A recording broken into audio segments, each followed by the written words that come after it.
মৌলানা মুফতি সৈয়দ মোহাম্মদ ফয়জুল করিম সাহেবকে চরমোনাই ওই বরিশালের সিটি নির্বাচন করছিল।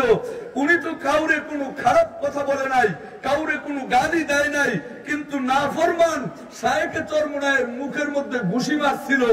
আল্লাহর অলির এই ঠোঁট ফাইটা রক্ত বাইর হয়েছিল। আল্লাহর অলি শুধু বলছিল আমি এদের পতন না দেখা যাব না। রাজনৈতিক কোনো কথা বলতেছি না, শুনেন আজকের নিউজ শুনেন। যিনি শাহেকে চরমোনাইয়ের মুখের মধ্যে আঘাত করছিল আর রক্ত বের হয়েছিল, এলাকাবাসীর কাছে ওই ব্যক্তি আজকে আটক হয়েছে। তুমি ক্ষমতা দেখাবা আর আল্লাহর কাছে ধরে খাবা না, আল্লাহ ধরবে না?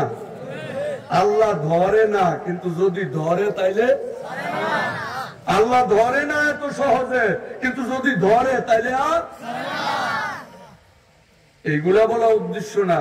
আজকে মুখস্থ করবেন মোটা মোটা 6টা জিনিস এমন আছে, বান্দা যদি মহাব্বতের নজর দিয়া শুধু তাকায়, তাকানো বুঝেন, শুধু যদি তাকায়, তাকাইলেই তার আমল নামার মধ্যে সওয়াব লেখা হইয়া যায়। 1 নাম্বার বাইতুল্লাহ। 1 নাম্বার কি? সুবহানাল্লাহ কোন?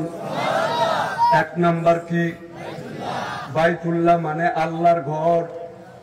আল্লাহর ঘর মানে হচ্ছে মসজিদ। এই আল্লাহর ঘর মসজিদের দিকে যদি কোনো আল্লাহর বান্দা মহাব্বতের নজর দিয়া তাকায়, একবার তাকানোর সাথে সাথে আমল নামার মধ্যে আল্লাহর সওয়াব লেখা দেয়। এটা খুব কঠিন কাজ। তাহলে এরকম 6টা জিনিস আছে, যে 6টা জিনিসের দিকে মহাব্বতের নজর দিয়া তাকাইলেই সওয়াব হবে। এর মধ্যে 1 নাম্বার কি? বাইতুল্লাহ। 1 নাম্বার কি?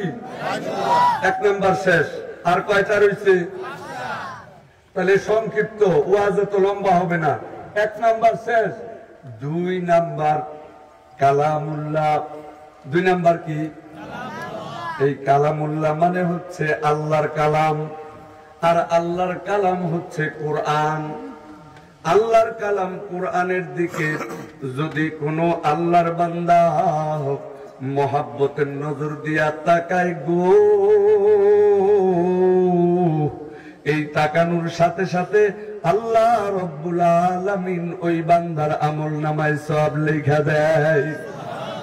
তাহলে আল্লাহর কালাম কোরআনের দিকে মহাব্বতের নজর দিয়া তাকানো খুব কঠিন কাজ।